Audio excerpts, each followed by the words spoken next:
प्रश्नाच्या तिसऱ्या भागामध्ये तुम्हा सर्वांचे मनापासून स्वागत आहे. पॉलिसिस्टिक ओव्हेरियन सिंड्रोम हा आजार प्रामुख्याने बदललेल्या जीवनशैलीमुळे आणि आहारशैलीमुळे होतो. आजच्या धकाधकीच्या आयुष्यामध्ये आपल्या आहाराकडे पूर्णतः दुर्लक्ष होते. वेळेच्या नियोजनाअभावी किंवा इतर कारणांमुळे आपण बाहेरचं भरपूर खातो, जे आपल्या शरीरासाठी आणि मानसिक आरोग्यासाठी देखील प्रचंड अयोग्य असतं. त्याचे दुष्परिणाम आपल्या शरीरावर फार मोठ्या प्रमाणामध्ये दिसून येतात. तिचे प्रश्नच्या या भागामध्ये आहारतज्ञ प्राची मानगुटेताई आपल्याला योग्य आहाराबाबत मार्गदर्शन करणार आहेत. त्या डायटिशियन आणि न्यूट्रिशन कोच असून या विषयामध्ये त्यांचं मास्टर्स आहे. याचसोबत या क्षेत्रामध्ये त्या गेल्या 13 वर्षे काम करत आहेत. चला तर मग बोलूया प्राचीताईंशी. ताई, PCOS हा आहारशैली आणि जीवनशैली संबंधित आजार आहे. मग जर आपण PCOS सोबत लढत असू तर योग्य आहाराचं किती महत्त्व याबाबत थोडं सांगा ना. हो, पहिल्यांदा आपण या प्रश्नाचं उत्तर देण्याच्या पूर्वी आपण बघूया की या आजारामागची काय कारणं आहेत. फक्त हा आजार नाही तर डायबिटीज म्हणा किंवा थायरॉईडचे प्रॉब्लेम म्हणा किंवा कॅन्सर, हार्ट डिसीजेस असे विविध आजार जे होत आहेत, तज्ज्ञांच्या मते आपण आज जे खात आहोत ते कुठेतरी अपुरं पडत आहे आणि त्यामुळे आपल्या पेशी ह्यांचं आरोग्य बिघडत चाललेलं आहे. आणि त्याचबरोबर आपण जर आजूबाजूची परिस्थिती बघितली तर वातावरणाचं प्रदूषण वाढत चाललेलं आहे, मानसिक तणाव वाढत चाललेला आहे.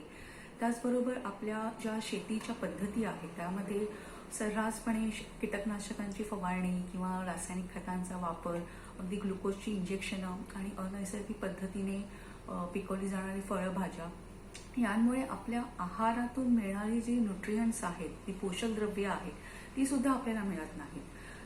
त्याचप्रमाणे आपण जर जीवनशैली आपली बघितली तर बैठी कामं आपली वाढत चाललेली आहेत, व्यायामाची कमतरता आहे आणि पोटाची वाढती घेरी, ह्या सर्व गोष्टींमुळे आपल्या ज्या पेशी आहेत त्यांची कार्यक्षमता ही कुठेतरी खालावत चाललेली आहे. आणि आता मग पेशी का महत्त्वाच्या, तर ह्यामागे आपण जर शरीराचं जर आपण एक रचना बघितली तर असंख्य पेशींनी मिळून अवयव बनतात आणि अवयव ही त्यांची स्वतःची कार्य बजावत असतात. तर आपण PCOS बघितलं तर प्रजनन संस्थे ह्यामध्ये काही अवयव आहेत. त्यामुळे जर त्या पेशींचं, त्या अवयवांची पेशी जर व्यवस्थित काम करत नसतील तर कुठेतरी ही पूर्ण कार्यप्रणाली जी आहे प्रजनन संस्थेची ती कुठेतरी बिघडत चालते. आपण आणि आपण जी ही वरची आपण जर कारणं बघितली तर त्यामुळे काय होतं की एकतर आपल्याला पुरेसं आपण खात नाही, जसे खाल्लं तरी त्याच्यामध्ये आपण न्यूट्रियंट्स किंवा पोषक द्रव्य ही कमी आहेत आणि रसायनांचं प्रमाण जास्त आहे. तिसरी गोष्ट म्हणजे आपण जरी ह्या सगळ्या गोष्टी व्यवस्थित खाल्ल्या तरीही आपण त्या पेशींपर्यंत पोचू शकत नाही, ज्याला इन्सुलिन रेझिस्टन्स किंवा विसरल फॅटचं म्हणजे पोटातली चरबी आहे त्याचं प्रमाण वाढत चालल्यामुळे आपण जरी काही खाल्लं तरी ते पेशींपर्यंत पोचत नाही. हे तिसरं कारण आहे. मग पेशींचं आरोग्य का महत्त्वाचं, जर आपण त्याचा विचार केला, जर तू जर बघशील की आपण पेट्रोल आणि डिझेल हे एक महत्त्वाचं इंधन आहे. जरी ती स्कूटर असू देत किंवा मर्सिडीज असू देत, त्याचं इंधन हे खूप महत्त्वाचं असतं आपल्याला गाडी चालवण्यासाठी, गाडीच्या इंजिनसाठी. आपण जर मोबाईलची बॅटरी बघितली तर त्याला इलेक्ट्रिसिटीची गरज असते. तसंच आपल्या पेशींना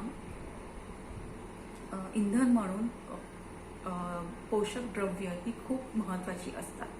पेशी ही आपलं संरक्षण कार्य आपल्या शरीराचं करतात, शरीराची कार्यक्षमता वाढवतात आणि त्या सोबतीने आपल्याला एक रोगप्रतिकारक शक्ती वाढवण्यासाठी मदत करतात. त्यामुळे हे पेशीचं आरोग्य सुधारणं, ज्याला आपण इंग्लिशमध्ये म्हणू शकतो सेल्युलर हेल्थ, ही खूप महत्त्वाची गोष्ट आहे. आणि त्यामुळे आहार सुधारणं ही एकमेव आणि एक महत्त्वाची आणि 100% आपल्या हातात असलेली गोष्ट आहे. अगदी बरोबर आहे तुमचं ताई. मग योग्य आहार कसा असावा? आहार कसा असावा? आहार हा समतोल असावा. म्हणजेच काय की सर्व अन्न घटकांचा समावेश त्यामध्ये असावा. दुसरी गोष्ट, आहार हा आहारामध्ये मोसमी आणि स्थानिक जिन्नसांचा वापर केलेला असावा. आणि तिसरी गोष्ट की जी भगवद्गीता किंवा पुराणिक आपले जे वेद आहेत त्याच्यामध्ये मित आहार किंवा सात्विक आहार याचा उल्लेख केलेला आहे. तर आपला आहार या 3 दृष्टीने परिपूर्ण असावा. तर पहिली गोष्ट जर आपण बघितली की अन्न घटकांचं 5 ते 6 अन्न घटक आहेत आपल्या रोजच्या आहारामध्ये असायला हवेत. पहिली म्हणजे धान्य, गहू आहेत, तांदूळ आहेत, ज्वारी, बाजरी, नाचणी, ओट्स, बार्ली असे जे विविध धान्य आहेत. आता आपण जर स्थानिक पदार्थांचा जर आपल्याला विचार करायचा असेल तर महाराष्ट्रामध्ये उदाहरणार्थ बाजरी आहे किंवा नाचणी आहे किंवा तांदूळ आहे ह्याची शेती केली जाते. तर महाराष्ट्रीयन खाण्यामध्ये किंवा जर तुम्ही महाराष्ट्रामध्ये राहत असाल तर तुम्ही अशा पदार्थांचा तुम्ही वापर केला पाहिजे जो इकडच्या वातावरणाशी आपल्या शरीराची जुळवून घेण्यासाठी त्याची मदत होते. दुसरं आहे डाळी आणि कडधान्य म्हणजे उसळी, म्हणजे मूग आहे, मटकी आहे, तूर डाळ, मूग डाळ, चवळी. त्याचप्रमाणे जर तुम्ही नॉर्थ इंडियामध्ये राहत असाल तर राजमा आहे, छोले आहेत, असे विविध प्रकार कडधान्यांचे आणि डाळीचे तुम्ही तुमच्या आहारामध्ये इन्क्लूड करायला हवे. तिसरा अन्न घटक आहे बिया, तेलबिया, दाणे आणि तेल. तर तेलबिया म्हणजे शेंगदाणे आहेत किंवा बदाम आहे, अक्रोड आहे. त्याच्यानंतर बिया म्हणजे अळशीच्या बिया किंवा अळीव आहे.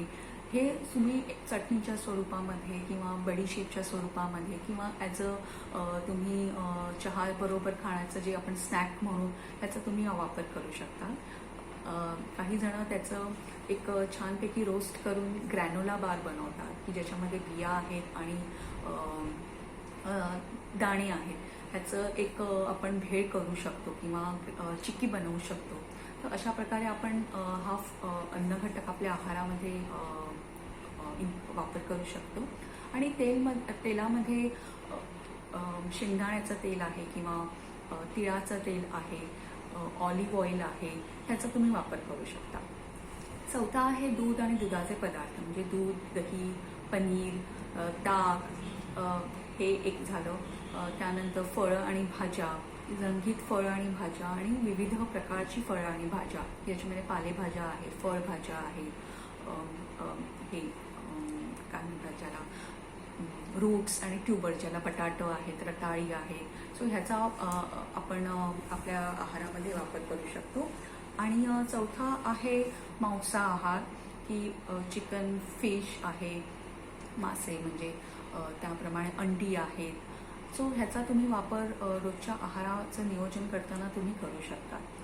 पण हे सगळं करताना आपण वरील सांगितल्याप्रमाणे मोसमी आहार, स्थानिक आहार आणि मिताहार आणि सात्विक आहार ह्याचा तुम्ही जर विचार केला तर तुमची रोगप्रतिकारक शक्ती वाढू शकते, तुमची शरीराची पौष्टिकता वाढू शकते. आणि तिसरं म्हणजे आपल्या रक्ताचा एक pH असतो तो मेंटेन ठेवायला मदत होऊ शकते, तुमची पचनशक्ती चांगली व्हायला मदत होते.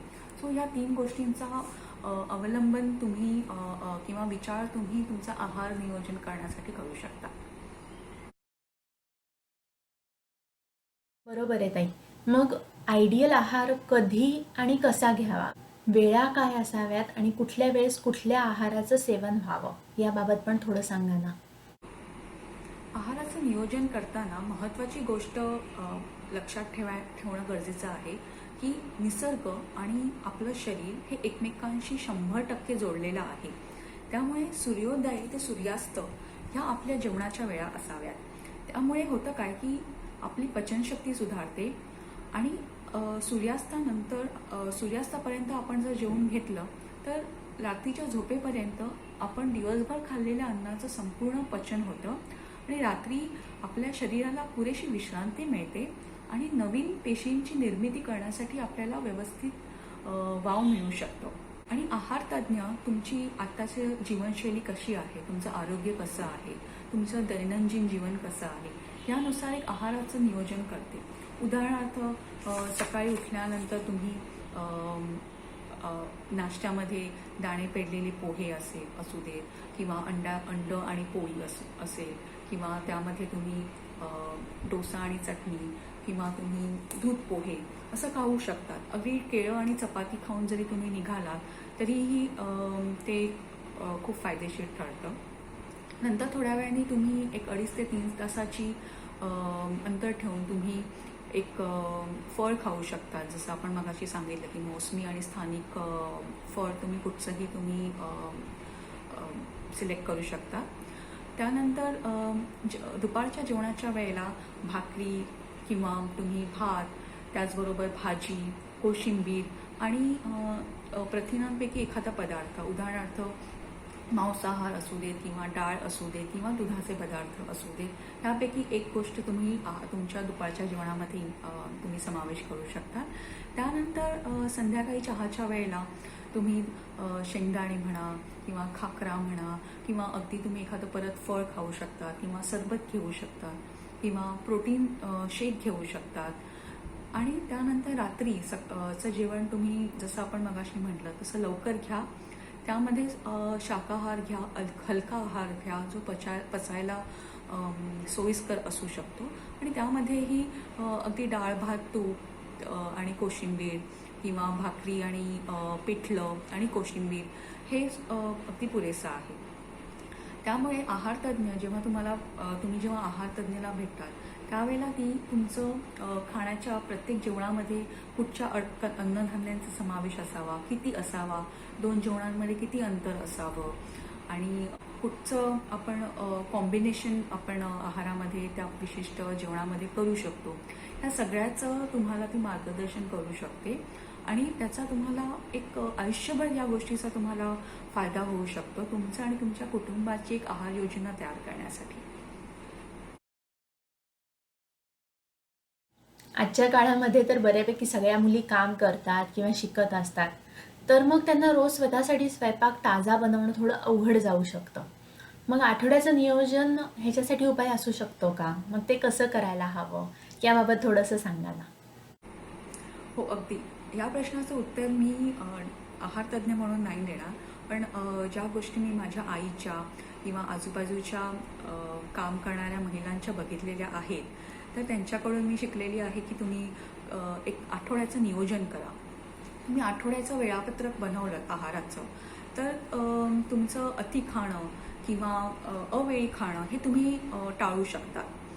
आणि त्यामध्ये मग उदाहरणार्थ तुम्ही जर त्याप्रमाणे इडलीचं पीठ लावून ठेवणं, त्याबरोबर मोड आलेली कडधान्यांचं भिजत ठेवणं, कडधान्य मोड आणायला ठेवणं. जर तुम्हाला सूप प्यायला आवडत असेल तर तुम्ही टोमॅटोची किंवा आणखीन काही भाज्यांचं वाफवून प्युरी बनवून फ्रीजरमध्ये ठेवू शकता, जे तुम्ही 3-4 दिवस वापरू शकता. की घरी आल्यानंतर जर तुम्हाला सूप प्यायचं असेल तर एक जिरं आणि तुपाची फोडणी दिली आणि त्याच्यामध्ये ती प्युरी टाकली आणि पाणी टाकलं तर आणि मीठ, आणि तुमचं सूप तयार. दुसरं आहे दही लावून ठेवणं किंवा रवा भाजून ठेवणं किंवा लिंबू सरबत किंवा चटणी, ह्या सगळ्या गोष्टी जर तुम्ही बनवून ठेवल्या एक सॅटर्डे, शनिवार रविवारच्या वेळेला, तर तुम्हाला पुढच्या 5 दिवसाचं अयोग्य खाणं तुम्ही टाळू शकता आणि तुमचा एक आहार हा पौष्टिक होऊ शकतो आणि नियोजनबद्ध होऊ शकतो. अगदी बरोबर आहे. पण म्हणजे आहारशैलीमध्ये बदल केल्यावर PCOSचं प्रमाण नक्की कमी होऊ शकेल ना? हो, अगदी 100%. जसं डॉक्टर सलोनींनी सुद्धा सांगितलेलं होतं की एखादी स्थूल व्यक्ती म्हणजे ज्याचं वजन जास्त आहे किंवा ओबेस कॅटेगरीमध्ये जर येतात आणि त्यांना जर PCOS असेल तर 30% वजन जरी त्यांचं कमी झालं, म्हणजे अगदी 3-4 किलो जरी कमी झालं तरी त्यांना पाळी येण्यासाठी मदत होते. आणि वरील आपण ज्या ज्या गोष्टींचाही बदल मी सांगितलेले आहेत जीवनशैलीमध्ये, ज्या गोष्टी आपल्याला नवीन आपल्याला जे बदल आपण करायचे आहेत, ते जर सलग 15 दिवस आपण जर केले तर नक्कीच आपल्या म्हणजे एखादी जर सोनोग्राफीचा रिपोर्ट म्हणा किंवा हॉर्मोनल रिपोर्ट्स म्हणा किंवा जर जसं मगाशी म्हटलं, जसं पाळी लांबली असेल तर ती येण्यासाठी आपल्याला नक्कीच या गोष्टींची मदत होते. आणि मी बघितलेली सुद्धा आहे क्लायंट्समध्ये की अगदी थोड्या काही चेंजेस केल्यावर त्यांच्या हॉर्मोनलमध्ये रिपोर्ट्समध्ये त्यांची खूप इम्प्रूव्हमेंट झालेली असते. बरोबर आहे तुमचं ताई. पण ताई डायबेटिक पेशंटमध्ये आणि PCOS पेशंटमध्ये दोघांमध्ये इन्शुलिन रेझिस्टन्सचं प्रमाण फार मोठ्या प्रमाणावर आढळतं. तर मग हे इन्शुलिन रेझिस्टन्सचं प्रमाण कमी करण्यासाठी आहाराची मदत कशी घेता येईल? इन्सुलिन रेझिस्टन्स जसं आपण मगाशी म्हटलं की जी आपण कारणं बघितली ही आजार होण्यामागची, PCOS होण्यामागची, तीच कारणं आहेत इन्सुलिन रेझिस्टन्सची. ह्याचं आधी डॉक्टरांनी सविस्तरपणे सांगितलेलं पण आहे की एक पोटाची चरबी जी आहे हे एक कारण आहे. पेशींभोवती एक चरबीचा एक थर तयार होतो. दुसरी गोष्ट पेशींचं बिघडत चाललेलं आरोग्य आहे, कुपोषित पेशी, असे अनेक कारणं आहेत की ज्याच्यामुळे इन्सुलिन इन्सेन्सिटिव्हिटी, इन्सुलिन रेझिस्टन्स होतं. तर ह्याच्यासाठी आपल्याला काय करणं गरजेचं आहे, तर नियमित व्यायाम करणं, त्यामुळे पोटाची घेरी कमी व्हायला मदत होते. आणि आपलं आहाराचं नियोजन व्यवस्थित करणं.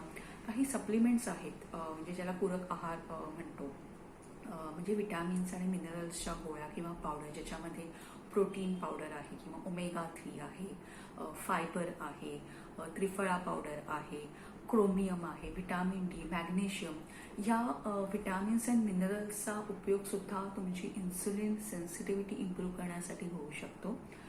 त्याचबरोबर कच्च्या भाज्या आणि पालेभाज्या म्हणजे कोशिंबिरी हे प्रत्येक आहारामध्ये असणं खूप गरजेचं आहे. सो या एक 4-5 गोष्टी जर तुम्ही केल्यात तर तुमचं इन्सुलिन रेझिस्टन्स कमी होण्यासाठी आपल्याला मदत होऊ शकते. तर आत्तापर्यंत तुम्ही सांगितलं की PCOS असलेल्या मुलींनी किंवा इन जनरल सगळ्या मुलींनी काय खायला हवं, कधी खायला हवं, कसं नियोजन करायला हवं, पण त्यांनी काय खाणं टाळावं याबाबत थोडं सांगा ना. जसं आपण मगाशी बघितलं की कुठच्या गोष्टी खाव्यात, तर घरामध्ये बनवलेले ताजे आणि शिजवलेले पदार्थ आपण खावेत आणि कुठचे खाऊ नयेत तर जे घरामध्ये बनवले जात नाहीत, जे फॅक्टरीजमध्ये बनवले जातात ते आपल्याला टाळणं खूप गरजेचं आहे. म्हणजे काय की प्रक्रिया केलेले पदार्थ म्हणजे पॅकेटमध्ये चिप्स असू देत किंवा इन्स्टंट नूडल्स, पास्ता, त्याचबरोबर कॉर्नफ्लेक्स, सॉसेजेस, कोला आणि बेकरीमध्ये बनवलेले मैद्याचे पदार्थ, ज्याच्यामध्ये मैदा किंवा चरबी आणि साखर याचं प्रमाण खूप असतं. त्याचबरोबर जी सरबतं, जी पॅकेट ज्युसेस असतात ते आपल्याला टाळणं गरजेचं आहे. अल्कोहोल स्मोकिंग करू नये. आणि बाहेर तळलेले पदार्थ की जे एकाच कढईमध्ये तेल जे रोज तेच तेल गरम करून त्यामध्ये जिलेबी म्हणा किंवा समोसे, वडे तळले जातात, तर वारंवार गरम केलेलं तेल हे हानिकारक असतं आपल्या आरोग्यासाठी. तर असे पदार्थ आपण टाळावे. थँक्यू सो मच ताई, तुम्ही या सत्रामध्ये आलात आणि इतकी छान माहिती सांगितलीत. आम्ही विचारलेल्या प्रश्नांमध्ये कव्हर न झालेल्या असे काही विषय असतील किंवा टिप्स असतील तर त्याबाबत आम्हाला थोडं सांगा ना. हो, आणखी सांगायचं म्हणजे आपलं मन आणि शरीर हे एकमेकांशी जोडलेलं आहे. त्यामुळे आपण जेवताना TV बघणं किंवा मोबाईल बघणं, व्हिडिओज बघणं, एकमेकांशी अति बोलणं, आपण नकारात्मक विचार करणं, चर्चा करणं, ह्या गोष्टी टाळाव्यात आणि आपलं पूर्ण लक्ष हे आपल्या जेवणाकडे असावं. 32 वेळा चावणं म्हणा किंवा जेवणापूर्वी आपण वदनी कवळ घेता किंवा असे आपण देवाचं नाव घेणं किंवा काही इतर श्लोक आपल्याला शिकवले जातात. त्यामुळे आपल्या मन शांत व्हायला मदत होते. आपला प्रत्येक घास आपण जेव्हा खातो, जर आपण चावून खाल्ला तर सलावरी जे एन्झाईम्स असतात ते आपल्या अन्नामध्ये संपूर्ण मिसळून आपल्या अन्नाचं पचन योग्य आणि संपूर्ण होण्यासाठी आपल्याला मदत होते. त्याचबरोबर आपण महत्त्वाचा मुद्दा जो आहे की आपण ज्या भांड्यांमध्ये आपण अन्न शिजवतो किंवा ज्या भांड्यांमध्ये आपण अन्न ठेवतो ती भांडीसुद्धा खूप महत्त्वाची आहेत. उदाहरणार्थ आपण ॲल्युमिनियमची भांडी म्हणा किंवा कोटेड तवे जे असतात हे आपल्याला म्हणजे ज्याला म्हणतो आपण नॉनस्टिक तवा, हे आपण टाळणं खूप गरजेचं आहे. कारण आपण जर काही वर्षांनी जर बघितलं किंवा आपल्याला आढळून येतं की ॲल्युमिनियमच्या भांड्यांना काळे खुणा झाले किंवा भोकं पडलेली असतात. सो ह्याचं म्हणजेच काय की हे जे मेटल आहेत, हे धातू आहे, ते कुठेतरी अन्नात मिसळत आहे किंवा हे जे नॉनस्टिक तवे आहेत ह्याचं जे कोटिंग आहे ते कुठेतरी काही वर्षांनी निघत झालेलं असतं. ते कशाने निघतं तर हीट आहे किंवा अन्नामध्ये जी वेगवेगळी विटॅमिन्स आणि म्हणजे जीवनसत्व किंवा क्षार आहे त्याचं आणि ह्या धातूंचं एकमेकांशी अयोग्य पद्धतीने एक क्रिया होते आणि ती कुठेतरी आपल्या अन्नाद्वारे आपल्या शरीरात जाऊन त्यामुळे सुद्धा आपल्याला काही त्रास होण्याचे संभावना वाढते. त्याचप्रमाणे आपण प्लॅस्टिकचा वापर हा खूप करतो. तर त्याचा अवलंबन न करता आपण जर तांब्याची भांडी, काचेची भांडी किंवा स्टेनलेस स्टीलचं जर आपण बाटली ह्याच्यामध्ये जर आपण पाणी प्यायलं तर त्याचा जास्त आपल्याला फायदा होऊ शकतो. कारण असं आढळलेलं आहे की आपण जर प्लॅस्टिकच्या बॉटल्समधलं जे पाणी आहे त्यामुळे आपल्या शरीरामध्ये प्लॅस्टिकचं प्रमाण वाढत चाललेलं आहे आणि हे प्लॅस्टिक हे आपल्या संप्रेरकांसारखं असल्यामुळे त्यामुळे सुद्धा संप्रेरकाचा असमतोल होतो. सो ह्या सगळ्या छोट्या गोष्टी आहेत पण खूप महत्त्वाच्या गोष्टी आहेत. त्यासुद्धा तुम्ही जर आपल्या आजूबाजूचे म्हणजे दैनंदिन आपलं जे जीवनमान आपल्याला सुधारायचं आहे, आपल्या जीवनशैलीमध्ये जो बदल घडवायचा आहे यामध्ये या गोष्टीसुद्धा तुम्ही अवलंबन करा, समावेश करा. त्याचा तुम्हाला नक्कीच फायदा होईल. अगदी बरोबर आहे तुमचं ताई. या सत्रामध्ये येण्यासाठी आणि इतकी छान माहिती सांगण्यासाठी अगदी मनापासून धन्यवाद. आजच्या सत्रामध्ये प्राचीताईंनी आपल्याला काय खावं, कसं खावं, केव्हा खावं, पेशींचं आरोग्य का महत्त्वाचं असतं आणि आपल्यावरती परिणाम करणारे कुठले कुठले घटक आहेत या सर्वांबाबत अगदी डिटेलमध्ये माहिती दिली. पुढच्या सत्रामध्ये प्राचीताई आपल्याला त्यांच्याच PCOS बरोबरच्या लढ्याबाबत थोडं सांगणार आहेत. त्याचसोबत तुम्हाला कुठल्याही प्रकारचे प्रश्न असतील तर कमेंट बॉक्समध्ये नक्की लिहा. जास्तीत जास्त मैत्रिणींपर्यंत हा प्रकल्प पोहोचवायला मदत करा. हे चॅनल सबस्क्राईब करा आणि बेल आयकॉन दाबायला विसरू नका. लवकरच भेटूया. धन्यवाद.